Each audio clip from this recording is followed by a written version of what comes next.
The companies that say Happy Pride are the same companies that contribute to politicians who would prefer not to say that. This is the focus group.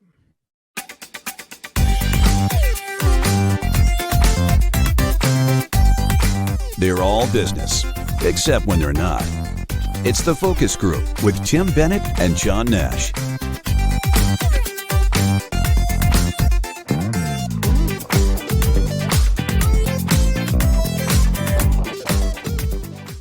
Welcome to the Focus Group. John Nash here, and as always, I'm joined by my good friend and co-host, Mr. Tim Bennett. You can find us on YouTube and Facebook Live, the video version of our show at 1 p.m. on 1 p.m. Eastern Standard Time on Wednesdays. The audio portion drops on Saturdays. And of course, there's also TFG Unbuttoned, our 20-minute podcast that drops on Tuesdays. And if there's any confusion, focusgroupradio.com will clear it up. And it will also let you know that Deep Discount is a partner of ours here. They've been a partner of ours for a while. We're going to talk about them later in the broadcast. And to let you know how things go, we have Caught Our Eye. We have a deep discount moment. We have a quick break, a business birthday, the only show in the universe that does that. And then, as I teased at the top of the show, we're going to be talking about Pride and the companies that support our community, but also support the politicians and institutions who would not prefer to support our community. So that's in our Shop Talk segment, and that will be later in the broadcast. So Tim, I'll kick it off with the Leprechaun. He only comes out in June. Happy Pride. Happy Pride. Say it like you mean it. That's kind of these companies in Shop Talk. That's the problem now with Pride, isn't it? That everyone's rubbing their ass all over the rainbow. You know, I subscribe to Paramount Plus, which is a streaming service, and one big reason why is because of Star Trek. And I went to the Apple TV the other day, and I was scrolling to get to Paramount Plus, and I was shocked to see that they updated their logo. And in the there's Paramount normally has a circle of stars, and there's a mountain. There's rainbow. They took the rainbow colors and put that in the circle of stars. And I smiled, and I thought, well, that's great. Happy Pride. But everybody seems to do it, right? Happy Pride. I know the mayor here in the Rehoboth Beach, he did a proclamation for Pride Month. And he had an interesting take on it. So he read the proclamation and he said, we do this every year. And he said, I almost feel like we just need to do a proclamation that recognizes June as Pride Month all the time. He said, but I think it's important that we say it every year. And so, which I thought was a good point. He said, we could just make this, in perpetuity that June will be Pride Month, which we all know it is. He said, but I also think it's important that I publicly read this declaration each month or each year in June. So I think that's cool. Yeah, I thought that was smart. I was glad he did it. So it was. So here we are, and so the president was here last weekend. Yes, he went to his house. Did you hear about the breach of airspace?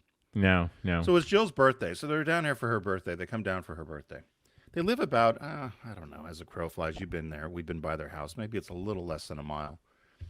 And it was her birthday. And so the motorcade usually, it's a very small little Mayberry street, as you know. And the motorcade might get up to 20 miles per hour or something. I mean, it goes pretty slow. And Saturday morning, we were out front doing some work and heard this fighter jet go by. And then this commotion, like you can't believe. And this motorcade on this little road, they had not closed any of the streets. Kids are out, bikes, whatever. I would, no lie, John, was probably going. What caught your eye? Here's what Tim and John found. Oh, sorry about that. No, that's okay. Go ahead. It was probably going 70 miles an hour. 70 down your little Mayberry down lane? That little street. And so Richard looked at me and said, oh, he must have forgot a card for Jill's birthday. It's going to the CVS. And then she gets Stouffer's chocolates, right? But it wasn't until we found out later that there was a little Cessna plane, some guy that didn't have his instruments on, decided to cruise into the airspace, and they dispatched these fighter jets and got he and Jill and the family out to the fire department and put him in the fire hall. And, really? Yeah, it was funny. But we knew something was up, only because you don't usually see a little, two F-15s fly over and then a motorcade at 70 miles an hour with all those cars in it. They even left the press behind. They just got them out of there. And the little dog, their St. Bernard or their German Shepherd. Every time, if you say it that way, I think of the Wizard of Oz. A little dog too. A little dog too. Well, they went by earlier. Spike was taking a dump when they were going by, so I thought maybe Biden looked out and saw little Spikey had taken care of business out front. But yes, that was the You big got to feel excitement bad down for here. the Cessna pilot, right? Well, they said he'd be spoken to, so I don't know what that means. But I should send you the picture because there's actually this picture of these two fighter jets. They said they escorted the plane out of the airspace, but it's like this little dot. You know, you see this little Cessna, and then these two. F-14s. I mean, yeah. how do you get escorted out of something like that? I don't know. I think you just kind of move them along. And you know those little planes. He was probably flying by line of sight, looking Yeah. at the coast. Well, like all these beach communities, right? They all have and a lot of these little planes have those old banners behind them that says, Yep. you know, be sure to get your, $5 beers at, at the XYZ bar or whatever the specials are on the beach, and or where to buy Games things. of chance Right, behind games. you on Come the to boardwalk. Funland, right? Kids under 3 free. So usually pulling a banner or something. So I thought maybe it was one of those planes, but they weren't allowed to fly while he was here. So I guess that's why it was an odd thing. But they were on it, so I was a little surprised how. Well, quick they that's were the on it. bit of excitement for you as long as he's in the White House and for afterwards too. That's the bit of excitement for you is that he's not far away. Yeah, it's kind of fun. I like watching the motorcade go by because I can never pick out. They never talk about this. So even when you and I had seen it in New York City, and you guys see this more with all the dignitaries in New York, but the president, there's 2 exact limos, and they're Yep. always kind of going back and forth, and you never know which one he's in of the beast. They never really talk about the fact that there's 2. Like there's 2 Air Force Ones. That's correct. Yeah. It's the same thing with. So he has these old SUVs. Now they say they have to replace them. They're from the Clinton era. That's how old they are, but they're armored and they're these big like Chevy Suburbans. But it's the same thing, and they're both identically populated with people that could look like the president and first lady, and they kind of do the back and forth. So you're confused as to where you never really know which one they're in, unless So it's a decoy. yeah, there's always a decoy with them, and you never know. Dressed the same, sitting in there like it could be the president, and That's a job I wouldn't mind. If What a someone gig ever gets that is. elected who looks like me, I could be the decoy, right? there are a couple jobs today I heard about that might be good. Maybe that could be one. There was a water. Marianne, our friend Marianne, sent us one. There's a water sommelier. Imagine that. I've vaguely heard of this, and I've always made the face I just made, like water's water, right? Well, I went to a water tasting in Arizona, and I'm going to forget the name of the resort, but that was what they were going. They were going to offer a water tasting. Now, people go for vacation, you might want a wine tasting or something, but they're offering this water tasting, and the comrade and I thought it was so ridiculous we had to try it. And lo and behold, it actually was. They had different types of bottled water. So they had Fiji water. Fiji, yeah. They had Dasani, they had Evian, Perrier, blah, blah, blah, down the line. And you really could tell. I've always felt Evian's got a little bit of a slimy, greasy feel, like it's kind of slippery. But we did we all picked the Fiji water as the best. And they had said that one always scores highest. And when you actually do line up 4 or 5 glasses of water all at the same temperature and you taste them, you can't taste the difference, which was shocking to me. A water tasting. Okay. Water tasting. This could be a new gig for you because you like water. I love water. I'm like my mom. My mom will like, do you want anything? My mom's like, I just want water. And honey, the water at our house is the best water ever. Oh, it is? Just so you know, The my well mom's water? got the best water in the world. It's at our artesian well. Honey, it bubbles up. It just fills the tank. Did you ever run out of water in the summer when it was hot?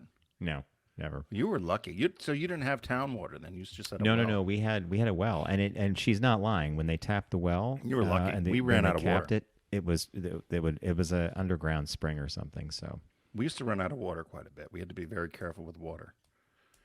And if it was very hot, where the wells no, were. we were water for days. Middlebury had Remember, more. as my- Middlebury had more water than because you were close to Waterbury. Maybe you had Maybe. more water than we did. Southbury was tough with water. Those big mansions with no wells.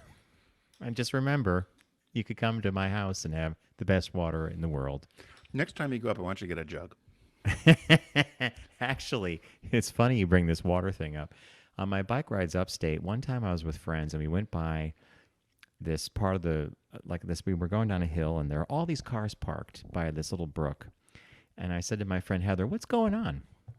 Oh, they're coming to fill up their water jugs. Yeah. There's a spring here, and there was this like a pipe thing that came out of the ground, and it was just gushing water, and it was literally like the well I just described that we had at our house. Like it was so naturally bubbled up. I fill my water bottle with it. And it was cold. We start riding our bikes again. I said, this water, yeah, it's the best in the county. You got to come fill your jugs up.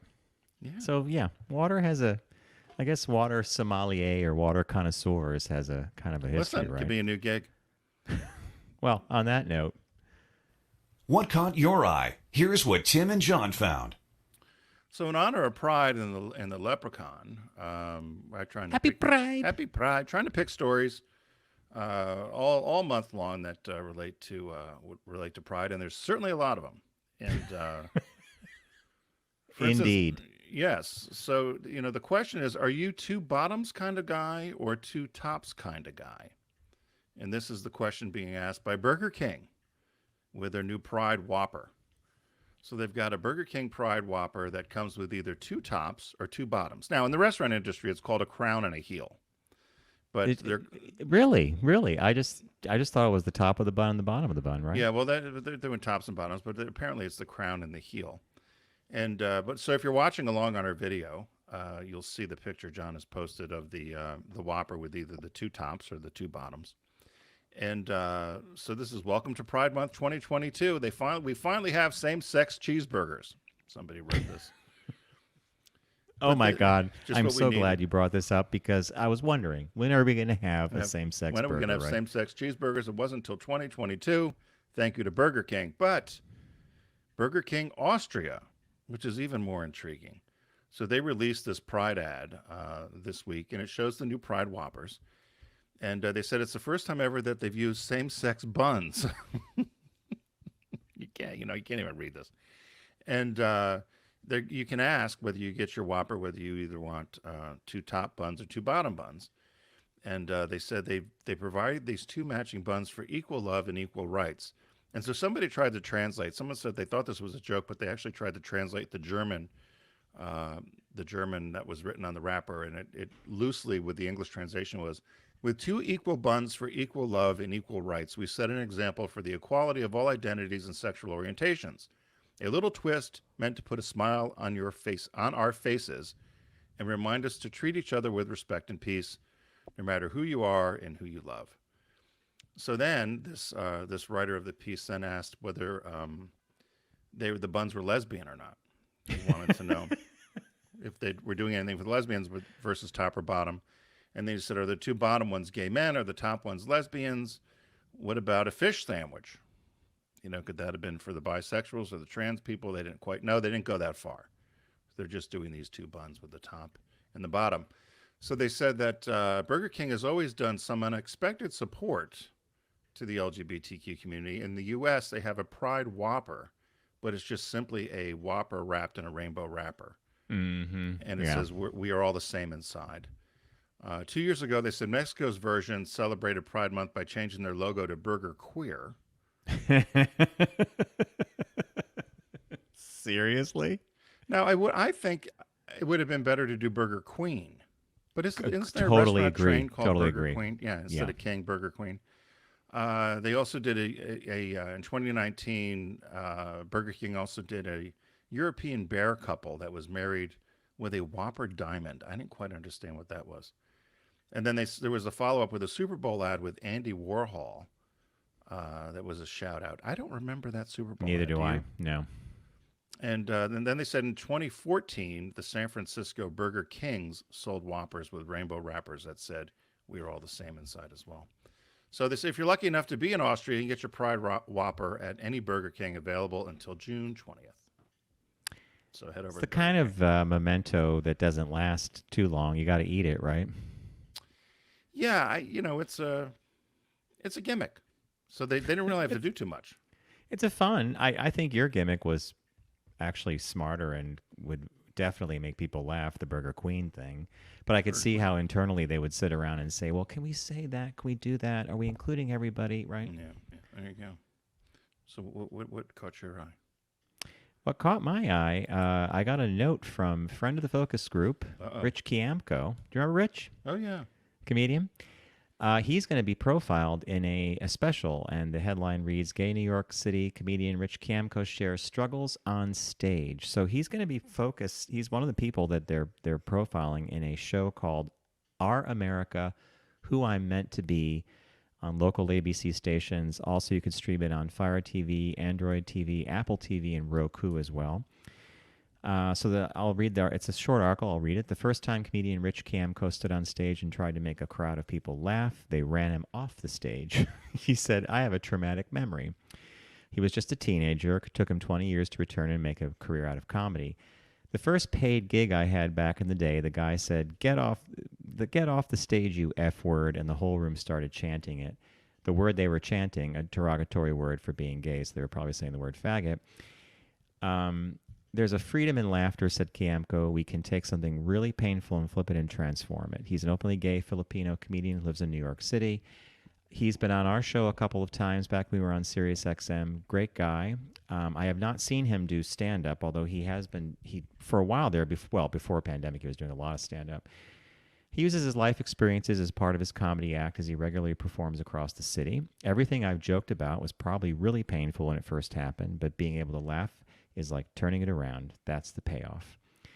Kiamko has made jokes about coming out to his Catholic Filipino parents, about being mistaken for a Chinese food delivery person when showing up for gigs. Can you imagine? Even about his partner who passed away from COVID, sadly. "When Sandy passed away from COVID, 2 days after I buried him, I was doing jokes about it. He said, it was really dark, but I needed to do it for me so I could feel alive and to dishonor him, not to dishonor him, but not to let COVID win." So you might want to check that out. It's, as I said again, it's Our America: Who I'm Meant to Be on your local ABC station or Fire TV, Android TV, Apple TV, and Roku. But look for Our America: Who I Am Meant to Be, and you'll see friend of the focus group Rich Kiamko profiled there. Yeah, I'll have to watch that. He's obviously he's on social media, and I did see where he lost his partner to COVID, which was Yes. horrifyingly sad, and obviously it affected him quite a bit.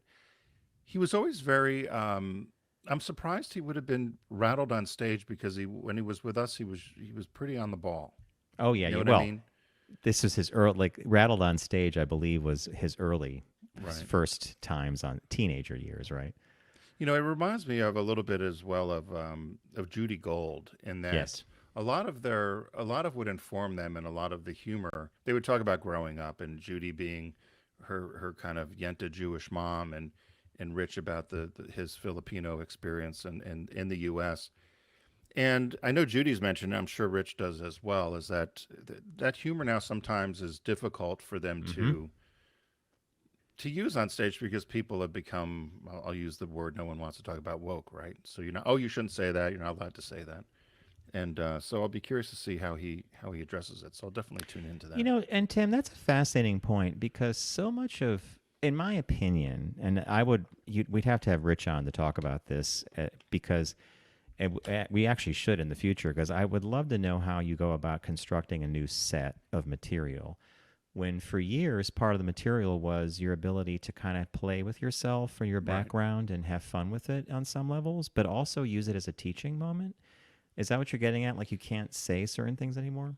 Well, or people aren't allowed to laugh. I mean, Seinfeld's talked about it. Correct. Yeah. Well, Lisa Lampanelli, her brand of humor, she stopped doing it. Yeah. And so it's difficult for any sort of comedian because a lot of what people laugh at are stereotypes, right? Yeah. You know, It's true. no matter who the person is or where they Yeah, or came who- from, what- or there what was the, there was every ethnicity, et cetera, right, yeah. every nationality, ethnicity, men, women, young, old, there was a stereotype associated with it, and it's made it very difficult for comedians because they're not allowed to share that in some ways without Well, they're not allowed to utilize lambasted. stereotype the way. Yeah, I that mean, used to we be done. acknowledge that it exists. We know that these things are real, but they can't use it on their stage act, or they can't make people laugh with it because it's Right. not So correct. you know, Margaret Cho was like that. I mean, some of her stories were hilarious. Yeah, especially about her parents. Yeah. Yeah. So, but well, that's good. I'm glad he's doing that. I'll have to. Did you say it was on Amazon Prime or it was It through was Apple TV and available on Roku? Apple, Fire TV, Android. Yeah, and your local ABC affiliate should have it as well if it's on their streaming platform. Okay. I'll have to pull that up. So, as many of you know, Deep Discount is a partner of ours here on the Focus Group, and we would like for you to go to our site, focusgroupradio.com, and to click on the Deep Discount logo and begin your shopping experience. And we'd like you to go through the site, focusgroupradio.com, because we do get some credit for that, and we like that. It is site-wide sale in June. Happy Pride indeed. I'm going to work that in, the leprechaun.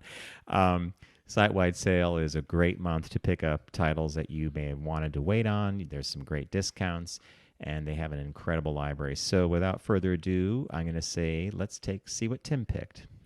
So because it's a site-wide sale, I decided to go to an area that I don't think it gets a lot of clicks, but for me it does, which is documentaries. And I found one called The Ultimate Guide to the Presidents. And it was released in 2013, so it only goes up as far as President Obama, which, quite frankly, you could stop there. The minute you said that, I thought you might have a little zinger in there. Good one. But it's an 8-hour-long miniseries, and I've not seen it, nor have I ever heard about it. So as I said, it came out in 2013, 6 hours long. You can get it for $11.45. It's 3 discs. And essentially, it goes from Washington up through President Obama, every single president, and talks about the separation of powers and all of the things that encountered each president along their way and what the biggest struggles were in their office while they were in the Oval Office, all the 43 presidents. Wow. And, other than Lincoln, and you know about Lincoln or Adams, or you'll know about Kennedy FDR, or Roosevelt. yeah. There's so many others we don't know much about at all. And I would be hard pressed to tell you what the, struggle would be with the Wilson administration. Or what the crisis point was, yeah. Right. And so this goes through all of that of how the different, and it's been all men, but how they handled the office, how they handled the other branches of government, whether it was judicial or legislative, and then how they actually were able to get through and govern the country under very different times. So to me, I thought it would be a great history lesson. Well, and you for like someone who's a history buff. you like presidential politics as well, Yeah. and history. More importantly, history. Yeah. So this covers the challenges of the time, and I thought it would be a good primer to just know what may have been the challenge of the time from a particular era that we don't get taught in school anymore. I always felt in American history we never got beyond the Revolution. Oh my God, you're so right about that. Yeah. We would talk revolution. You touch on Civil War, and then it all kind of fizzled out. It was May, June, and getting ready to leave. Well, and then the next thing you'd hear about was the Great Depression, which leaves a lot of years out, right? Yeah. So I thought this would be an interesting class, I think, to teach I agree. to teach in either school or teach in a college, an early history college class of all the presidents. But so that's what I picked. How about you?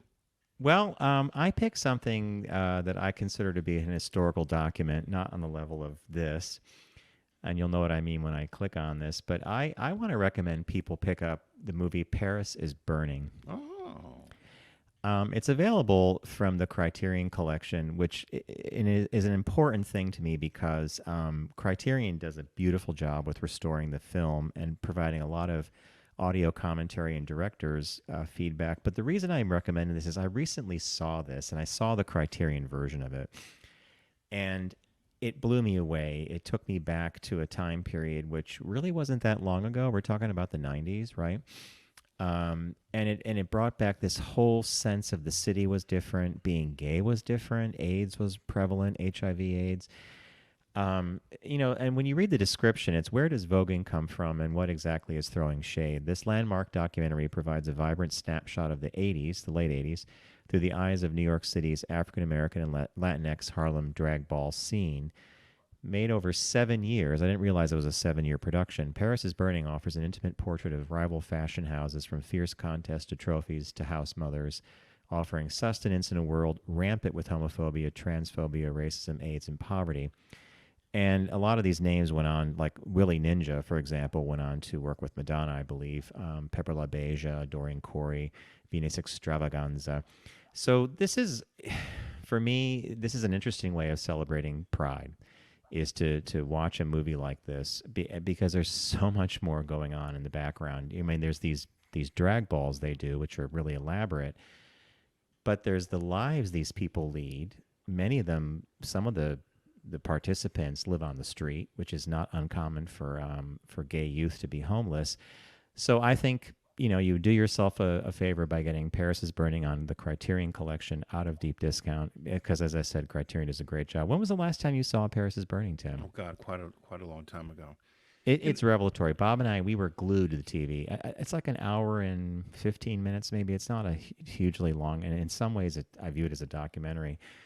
But it's powerful, and you'll see where the show Pose came from. Directly comes from this kind of Paris is Burning thing. So Paris is Burning. Yeah, I wanted to say, and I'm glad you picked this, because a lot of people criticize Madonna for her song Vogue, which came out of this, right? Yeah. The Paris is Burning, and Pose certainly shines a light on the voguing culture, and in these houses of New York. And as much as people were critical of Madonna about it, I also thought Madonna did a good thing by bringing it into the mainstream, elevating it. Yeah, right, elevating it. And so, for all the criticism Madonna got for co-opting this and making money off the song, and I think it's still her number one song of all time, Vogue.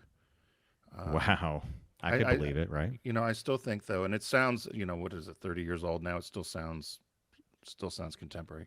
It's kind of like one of my favorite albums is Waltz Darling by Malcolm McLaren. Yeah, same sort of thing. She was exactly. She was criticized there that she stole some riffs from him. Yeah, there as well. But that's a good choice. That's a good pick. So this is in line with Camp Focus Group. When Tim and I hit June, I said earlier in the month, or last month actually, I said we were going to try to profile movies that are still available. Deep Discount has a lot of stuff, but not every studio has these LGBTQ titles at the ready, or they're not in common release. But this is, so pick up Paris is Burning. We have two new releases this week, actually, and I think they're fantastic. The first one, they're both 4K, 4K Blu-ray digital releases, and they're cleaned up, and they're put in something called Steelbox or Steelbook releases. The first is Bridge on the River Kwai, or Kwai, 65th anniversary edition. David Lean is the director. He won Best Picture Oscar.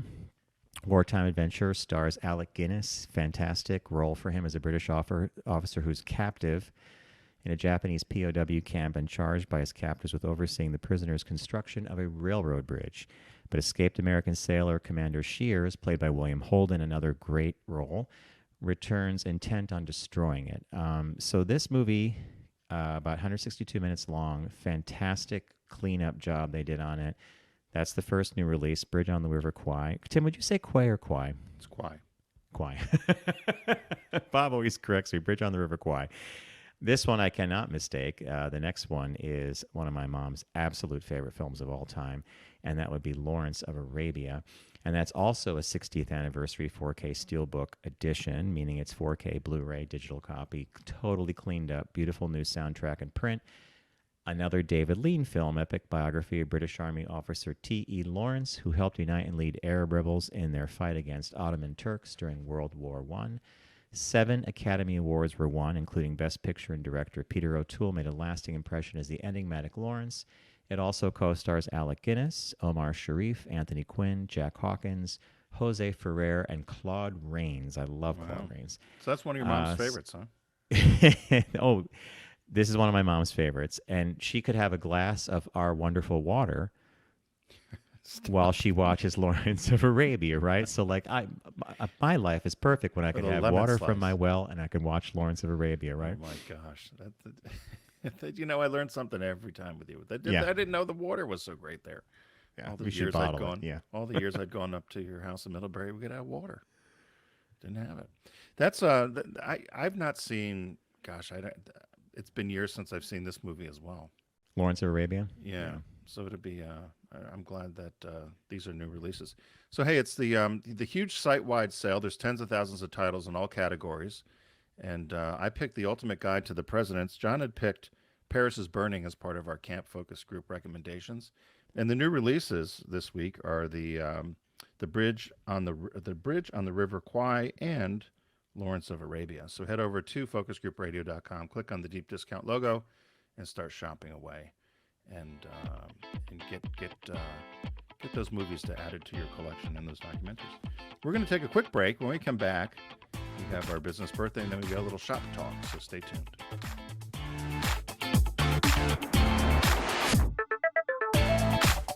You're listening to The Focus Group with Tim and John. Learn more at focusgroupradio.com.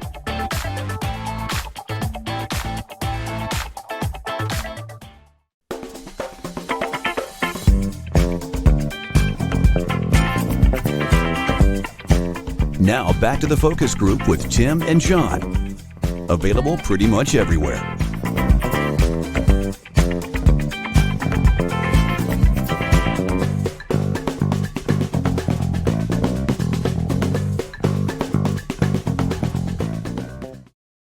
Welcome back to the Focus Group. John Nash with Tim Bennett. Focusgroupradio.com is the URL for our website, and you can go there and learn all about us. And all our media is there, including our Tuesday podcast, TFG Unbuttoned, and, of course, the show you're watching now. Big thanks again to Deep Discount for being a partner of ours. We just had a great segment with some cool movies that you can get at Deep Discount. Tim, I saw when we were on break in your little window that you were blowing your nose. I don't know if you have this issue. We got to the house on Friday, and everything on our back porch was coated. I mean, like it took a number of Swiffers with that yellow pine tree pollen. You know what I'm talking about? The chartreuse green. So that's Oprah's favorite color. Supposedly. Seriously? Allegedly. Yeah, they did a crayon color of that for her. Of So, what? Of That pine tree pollen? That green, yeah. She loved that green. Yeah, no, it's I woke up with a horrible headache. My eyes were stuck together. So I'm assuming first I thought it was COVID. And then of course it's I think it's my allergies. So when we were driving up on Friday afternoon, the sun was at a certain angle, and we came up over this hill, and Bob said, "Oh, look, you can see the pollen in the air." Oh. And I thought that he was joking. I thought there was a fire or a barbecue or something, but as the wind blew, you could tell that you could see it. I mean, into the valley, you could see the pollen just blowing in the air. I'm like, oh my God. The next day I went on a bike ride. I came back, and at the end of the day, my throat was really sore. And I was coughing. It was very dry. I said, Bob goes, no, don't even worry about it. He goes, did you see what we were driving through? You know, that. So I'm like, oh, yeah, it's pollen. You look hypochondriac. You got to have some of your mom's water up there to parch your throat. I need to start importing the artesian well water. You know, we have she even says that I have to come up with a name of it. Carol's She water. even says that at restaurants to waiters, and would you like more water? You know, we have the best water. Stop. You can give me water, but we have the best water. She does. Yeah. Well, you know, she's one of those people who will show a picture to a clerk saying, "Would you like to see a picture of my beautiful husband?" Or this is my son. Isn't he handsome? You know, that kind of thing.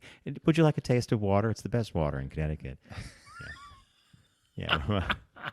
Without further ado, the apple doesn't fall far from the tree. No, it does not. Everyone does celebrity birthday greetings, but the Focus Group is the only show in the universe that celebrates business birthdays. So, celebrating today, June 8th, 1947, he's 75. Happy 75th to Michael Citrick. I had no idea who he was. Well, you included a picture of the Hollywood sign for a reason, right? Yeah, do you know him? Did you know the name? No, so I'm curious.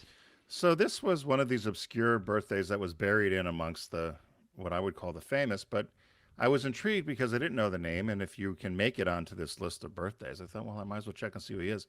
So he was a journalism student at the University of Maryland, and he moved into PR after graduation. He worked for the Baltimore News American. He told his wife, "I love journalism, but I'd rather eat." So he and his wife moved out to Los Angeles, and he started a firm in 1989 called the Citrick Corporation, or companies.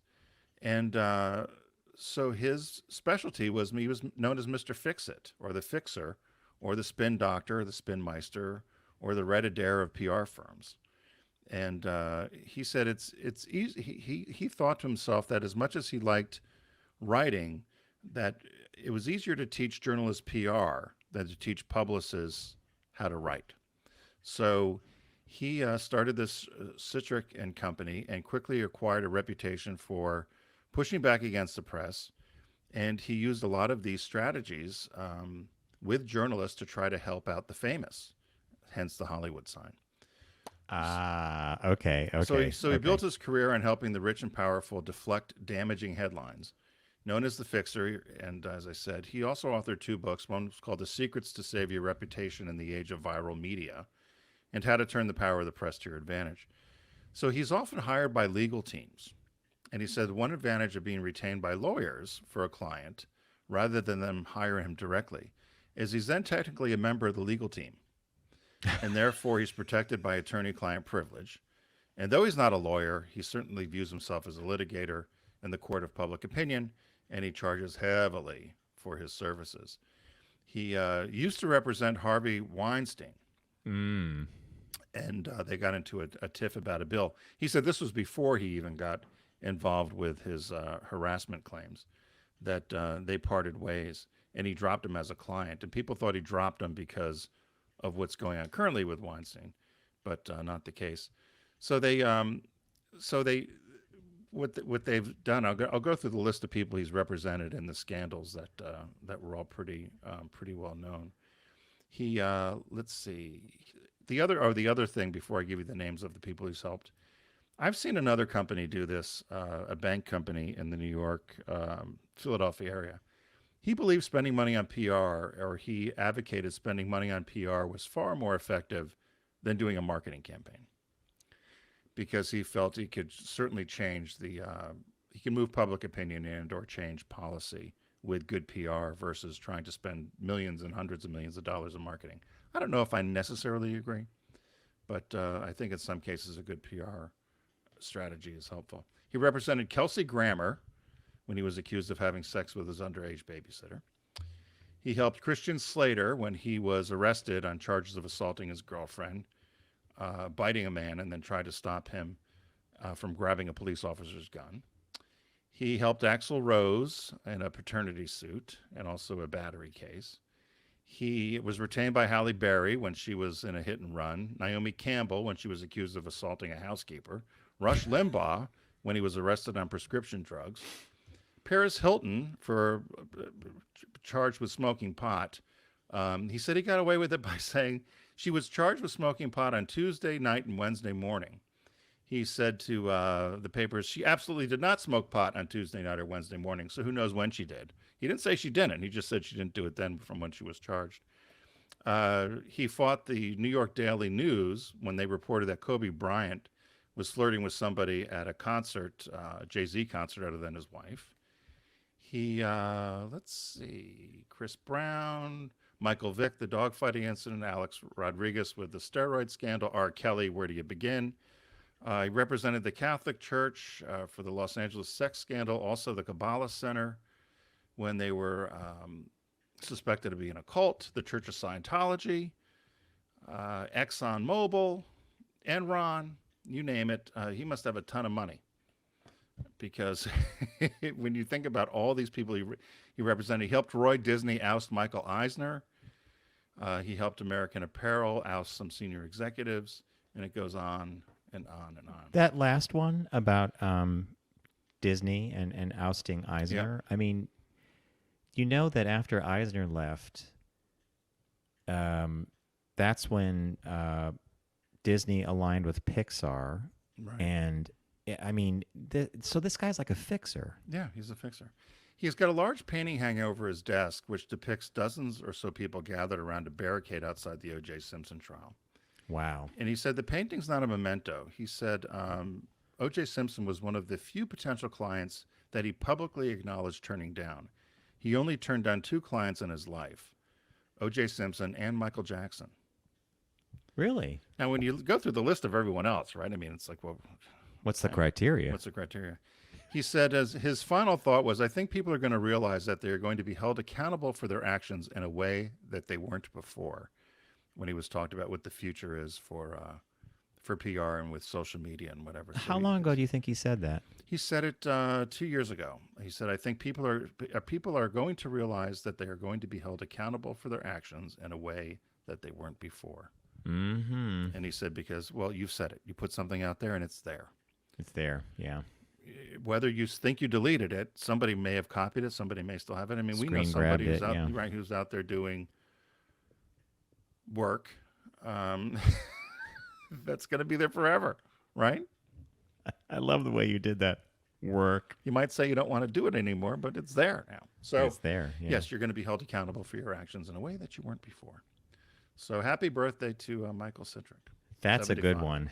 He's like a preeminent fixer, fixer. man. And I got to tell you, the money he made from Disney ousting Eisner in favor of Bob Iger, who was overseeing Yeah. Disney till the recent Bob Chapek. Under Iger, I mean, the company just stock went up through the roof the whole bit. So it's a fascinating. Okay, I like the guy. Well, Well, he's the guy you call if you need things fixed. Now he charges. They said he charges, well over $1,000 an hour or something. I thought that was a little low, probably. But no, not really, Tim. Think no? about it. You could be like he could be. So 60 hours, you got to fix this for me. $60,000 to Uh-huh. tell them Yeah. I'm not really. Tell them I didn't really beat up my wife. Yeah, 1 week of his, like a 40-hour work week for him is a $40,000 bill for you. That's not cheap.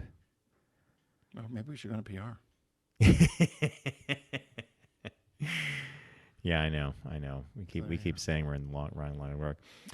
Hey, at the top of the broadcast, we mentioned that we're going to be doing a shop talk today, and the shop talk comes to us from a interesting organization that called Popular Info, and it's the headline reads: These 25 rainbow flag waving companies donated $13 million to anti-gay politicians since 2021. So I took a graphic that they provided and I kind of put it was all vertical, but I made it horizontal for us here. And before we even go into the article, we could just look at some of the numbers here. Charter Communications, 1.1 million in donations. AT&T, 1.8 million. GM, 1.03 million. FedEx, close to 500,000. Walmart, close to 1 million, 954,000. Deloitte and Touche, 843,000.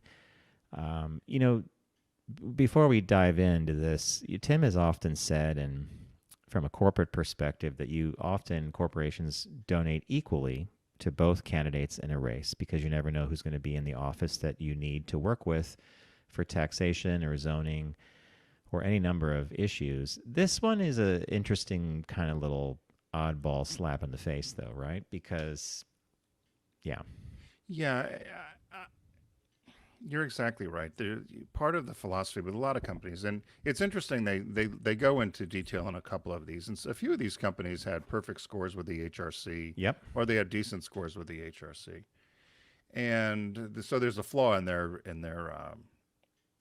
formula, I would guess, and I guess the new interim president's going to address that because she agrees that you shouldn't have 100 and then be donating to somebody who doesn't believe you have the right to exist. But I found it funny that only Ford and General Motors, of all these companies, replied to the question of why did you give this money to these anti-LGBTQ politicians or people who don't support equal rights. And I thought it was interesting when Ford said that our contributions are bipartisan because we take into consideration many issues that are important to meeting the needs of our customers, our team, and our company. And then they went and said other companies did not respond. General Motors said the same thing. So, for instance, General Motors gave money to politicians in Kentucky. Well, they were trying to build a plant in Kentucky. So the General Motors thought would be, I'm just going to guess it out here, is that they're trying to get a tax break to build a large plant in Kentucky, which will employ thousands of workers, which will be great for the economy, ... By the way, I've got to hold my nose and give money to Ron Paul. Right. So do you do that so you get the plant and and so it becomes a business decision, unfortunately, in many of these cases. So I can't necessarily fault some of these companies on a smaller scale. I remember Subaru going through this with the Republican and Democrat senators from New Jersey because they wanted to have the company keep its headquarters in New Jersey. Pennsylvania wanted Subaru to move over there, and it became who was giving you the best tax break. You hate to say it, but that's what happens. I get that, and but the way that you and I just outlined this, we're literally talking about things that are pretty mundane to many people: tax incentives, Right. zoning issues, Sometimes a company wants to be somewhere because there's a fantastic school district in the area, and they know they're going to have really well educated employees working for them if they choose to work for their company. This Or the and I FCC. don't If know you're that there's AT&T, if you're AT&T or Verizon, you want good legislation from the FCC so you could put up your lines and that. Yeah. where you can put a tower up or whatever. I just think it's interesting that it's a really, I think it gets really slippery slope-ish pretty quickly because we have in our country now, thanks to the Citizens United Supreme Court decision, companies are people, right? Right. They're people as long as you're taking their money and they're keeping quiet. And then this goes back to something Tim and I talked about on TFG Unbuttoned with Ron DeSantis in Florida, where if you say something he doesn't like, he's going to penalize you, which I think if I were a CEO or somebody if I were speaking to people in a meeting about political donations or how we're going to do this, I would raise my hand and say, well, you could give all you want, but if you say the wrong thing, this guy down in Florida is just going to basically stab you in the back and he's not going to care.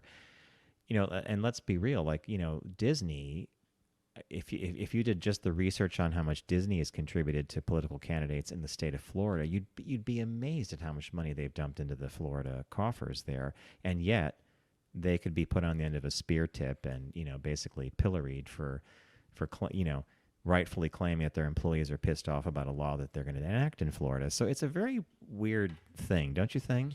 It is a weird thing, and I know a number of friends who work for corporations where they are pressured to give to certain PACs, Yep. the political action committees, one way or the other, or to give to things that they might not necessarily believe in, but because it's good for their corporation, whether it's drilling rights or it's land use rights or any of those sort of things, right? It becomes United Way is controversial in some regards. Yeah, that's true. Or a company wants their employees or their senior executives to all give money to the United Way. I don't want somebody telling me where I'm supposed to give my charity dollars to, right? You want to put them where you feel you can. Where you I don't care choose, where you yeah. put it, right? That's the slippery slope sometimes with the companies. I was glad to see that General Motors and Ford at least acknowledged Yep. and responded and were truthful and I think transparent about it based upon what I know. Some of the other ones were afraid to do it. I know Verizon is notoriously afraid to say anything. Yeah. Well, here's a question I would have for you. And you're the president or you're the interim president of the HRC, and you're going to rejigger the Corporate Equality Index to take into account the fact that some of these companies that are getting 100 scores or whatever they are in the Corporate Equality Index, let's say you rejigger it, how many people are going to be left on the index? I don't know. And this again is where a lot of the companies, they may have great internal policies, right? Yeah. However, I used to get tuned up. The HRC gave Subaru 100 a couple of times. Yet Subaru they did not allow adoption for same-sex couples. They should not have gotten 100. That's since changed. You remember a lot of companies did not recognize trans in their Correct. EEO policies. And so companies got dinged for that until they added the transgender to the equal opportunity clauses with their hiring practices. So it's one step ahead, but for some companies, I think it is a difficult decision because you do want to treat everyone fairly. You do want to be representative, but you also have to acknowledge you sell cars or you sell services or you sell lumber or you sell oil to everybody, right? And how do you do the dance? And that's why a lot of these companies will give monies to both, because they don't know what's going to happen, right? You don't know what the environment's going to be. And if you just say, I'm just going to side. Now, it'd be interesting. You don't see companies on here like Starbucks. No. But I'm shocked that you see Google. Because yeah. And 483, yeah. And I don't see Apple on here either. It would be interesting to dig down and see what they do, because they all donate as well. I'm curious to see what they do with their money. Here's an interesting little factoid for you. It was only after the death of Steve Jobs that Apple became more philanthropic with contributions, and that was very much spearheaded by Tim Cook. So up until then, he did nothing. Yeah, Jobs believed. Just like they offer no discounts. ex- You got to talk to Cook, Nash. That's exactly right. Steve Jobs believed that he just did not. This was not necessarily on his radar, and I'm wondering if when you have a conversation like the one we're having now, his point of view becomes crystal clear. Yep. If you have to equivocate, if you have to go back and forth, if you have to pay Peter to Massage do it, right. yeah, then it's not he was a person of direct answers usually. So, but as I said, after he passed, Apple began to open the floodgates on their contributions, and they have a person in house who actually manages that. Steve Jobs' widow actually has contributed a huge amount of money to philanthropic causes, as have Jeff Bezos' ex-wife, who's now a huge contributor in philanthropy circles. So, this is Well, the Steve I Jobs think model that- is interesting, right? Because he's essentially being agnostic to say, you Yes. know what, I don't want to owe anybody anything, and I'm going to allow my employees to do what they want with their charitable donations. But as a corporation, we are just not going to play that game. Yeah, that's absolutely correct. And I remember thinking about it in the past, thinking, well, that's kind of stingy. But as you have these kinds of conversations, you say to yourself, not such a bad governing policy, right? Yeah, and I don't know. I've been out of that decision making process with the corporations for quite a while now, but I still think it's a relevant conversation to have. I don't know how you maneuver it and satisfy everybody. Yeah. And that's always the challenge, right? You want to do what's best for the company. You want to do what's best for your employees. And I don't know how you, without doing the Steve Jobs model, saying, we're going to get nothing. So, Yeah, true. There, and some companies are too small to actually have a budget for this, so they kind of get off the hook there. But we'll keep our eye on what the HRC does with the index, and if they change their criteria for who gets 100. Because as Tim smartly noted, there are some companies that were fantastic to work for, but they may have been slow to implement trans healthcare issues and stuff like that. And if they weren't slow, they were really struggling to figure out the cost structure of how to do that, how many of their employees would take advantage of it. I mean, there are realities to that, and I don't think you should ding them for it just because they're learning like the rest of us how to act, to conform to the new set of social standards, right? and many things can't be changed that quick, particularly if you're No. a public company. You just can't all of a sudden say, I'm going to do this without shareholder buy-in and From the public hearings C-suite and- all yeah. the way down. Yeah, Yep. there's a lot goes into it. Then I'll tell you what the next fight's going to be. I was reading this today. So I don't know if you've seen the amount of new flags that have joined the rainbow flag. There's the non-binary. Yes, I have. So yeah. now there was people saying that they're trying to advocate, a lot of activists, that all the flags need to be flown. Well, for God's sakes, you need more flagpoles in the UN. Again, Tim, did anybody ask us to be on this committee or to have even a thought or a point of view on it, right? Well, someone's point of view said the 6-color rainbow flag was done to include everybody already. Ready, yeah. Have you seen some of these flags? Mm-hmm. They're crazy. Looks in like my a carnival. opinion. I don't mean to offend, but No, it's crazy. It's absolutely crazy. And you can't tell what they are. It's like no one knows what all the letters are. Now you're going to add, there got to be 15, 20 flags. if they were countries, right, we might even be able to try to name them. But Yeah, that's going to, I'm going to bring that. That's going to be our shop talk next week, the flag. all right, I agree. I totally agree because it's Pride Month. Happy Pride. Happy Pride. Yeah. So, hey, thanks for joining us. As always, we appreciate the time you spend with us. The focus group here, we're with Tim Bennett and John Nash, now in our 15th year, which I like to say. Somebody said to me the other day, how long you been doing this? I said 15 years. He almost swallowed his tongue. So John and I were doing podcasts before they were called podcasts, It's true. back on Sirius XM radio. So we had thanks to our friends at Deep Discount, we had some great recommendations this week. John picked Paris is Burning as part of what he's calling our camp focus group. So these are films you need to have in your collection. And now would be a good time to get them because there's a huge site-wide sale going on at Deep Discount. You get there by going to focusgroupradio.com and clicking on our logo and start shopping away. So as I said, John recommended Paris is Burning. I went a little more boring. You're not going to be dancing to this, The Ultimate Guide to the Presidents. All 8 hours of the struggles and tribulations and challenges of all of our presidents up through Obama. And the new releases this week are The Bridge Over the River Kwai and Lawrence of Arabia. And we want to make sure that you go over there and check out all the items at deep discount. Remember, when you're out there, please put your phones down. Don't text and drive. Arrive alive, and we'll see you on TFG Unbuttoned next Tuesday. Take care.